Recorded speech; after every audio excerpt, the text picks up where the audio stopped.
Ассаляму алейкум, менің каналыма қош келдіңіздер. Бүгін сіздерге осындай өте жеңіл әрі тойымды болып келетін, ауызашарға да дайындап көріңізге болатын капустадан пирог дайындайтын боламын. Қажетті заттардың барлығын описанияға толық жазып қоямын. Ең алдымен бізге сарымсағымызды осылай ұсақтап турап алуымыз қажет болады. Одан кейін капустамызды турауға кірісетін боламыз.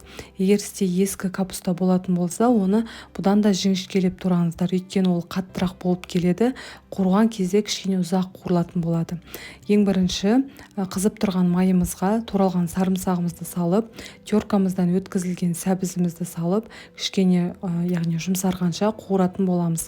Одан кейін дәміне қарай тұз, қара бұрышымызды салып, ұсақтап туралған капустамызды салып, араластырып, яғни жұмсарғанша бетін жауып қоямыз. Енді қамырын жасауға кірісеміз. Қамырына жұмыртқамызды, айранымызды, ертілген сары май, разрыхитель, ас содасы, тұзымызды салып, кішкене араластырамыз. Біртіндеп ұнымызды салып, қамырымызды, яғни толықтай араластырамыз. Біздің қамырымыз осындай сұйықтықта болуы қажет. Формамызға поклан қағазын төсеп шығамыз. Поклан қағазын міндетті түрде салыңыздар, өйткені пирогтарыңыздың асты жабысып қалуы мүмкін. Енді қамырымыздың тек қана жартысын ғана құямыз. Жартысын құйып, осылай жақсылап тегістеп шығамыз. Одан кейін дайын тұрған салмасын салып, салмасында барлық жеріне бірдей етіп тегістеп шығатын боламыз. Қалған қамырымызды бетіне құйып, жақсылап тегістеп шығатын боламыз.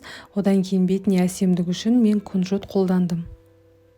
Пирогымызды қызып тұрған духовкамызға 180 градуста 35, яғни 40 минуттай, яғни толықтай қызарып піскенше пісіретін боламыз.